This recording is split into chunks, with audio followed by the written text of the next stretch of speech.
A friend of mine was texting me today that there was a guy who was on a rant going down her street, a suicidal rant, and he was carrying a knife and apparently threatening to kill himself, and cops were there, and she would look out her window and take pictures of some of the, at least the cops, that were there trying to apprehend the guy. And finally they did, I guess, and he was okay and everybody was okay, but she pointed out how there's just so much mental illness in this country. And we talk about how, and she comes from basically dual citizenship. She's U.S., her mom's originally from the U.S., well, probably originally from Mexico, but and her dad was Kiwi from New Zealand. So she's lived in New Zealand. She's lived in a country where there's more, let's say, social programs for the people, a more collective society in certain ways than here in the U.S. And that is an issue. We have been focusing a lot on individuality, and I have no problem with individuality when it's relevant to knowing who you are, and you gotta be able to know who you are, and so you can develop your talents and skills, things like that. But when it comes to social safety nets, without that collectivism, it's not, in my opinion, a really strong society, and the individuals are left to pull themselves up by their own bootstraps. We've heard that so many times. And even when some groups do come together, it seems to focus more on the convenience of the group, which is not really true collectivism. It's still an individualistic idea, but just with a group of people instead of, one person at a time. And it's not a rational, stable society that's all based on individuality, because then what that opens the door to is a lot of ego, overemphasis on ego. And I know people that defend the ego, and they're going, and I have what I feel about that is you need enough ego, let's say, self-confidence, whatever, to get out of bed in the morning, and then maybe to keep going, so you're not like that guy running around on the street, like in Colorado where my friend lives.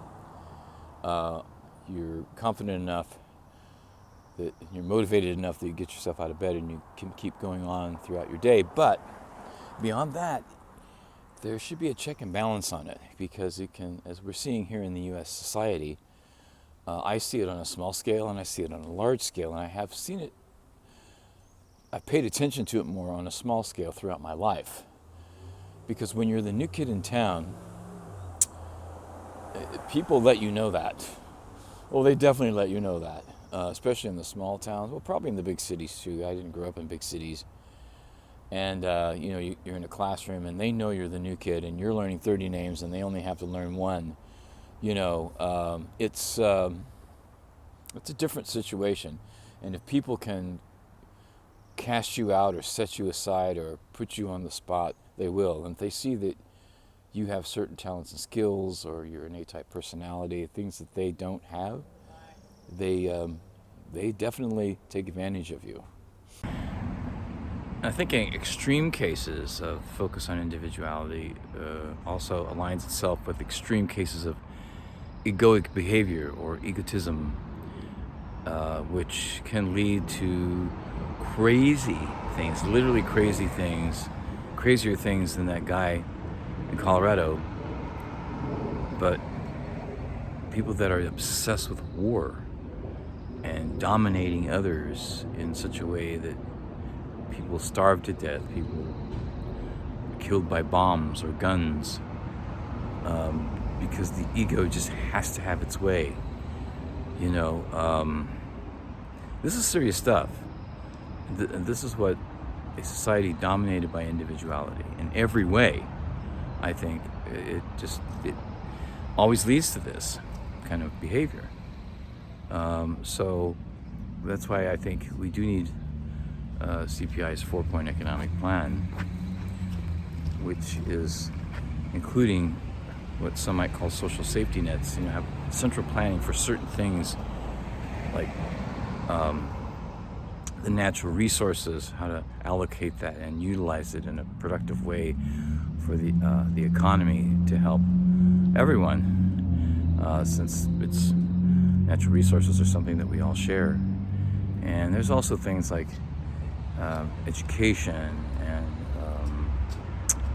healthcare, things of that sort too, that people shouldn't have to go in debt for to have those, what I would call necessities. So it makes perfect sense, to engage a real government of action for working families, and not a corporate or corporatist oligarchic system that basically controls the government. That's not a real government of action for working families. That's one that's focused on making profits for a handful of people so they can stay in control at the top. We all know that. But for anyone watching that is not familiar with that kind of conversation, check out more on the cpiusa.org website. And there's lots of books too. There are PDFs you can read, as well as you can go to calebmaupinbooks.net and find more books there on a variety of topics, historically speaking, also historic, putting in the context of the modern day, as well as modern day ideas. And there's always more if you join us in person in our meetings around the country where we are. Again, cpiusa.org. And this seems an appropriate video because it is Mental Health Awareness Month, and it's just kind of something that popped up in my real life. And there's always more. And always stay present in the moment. Have a great day. And I always like to say too, peace now.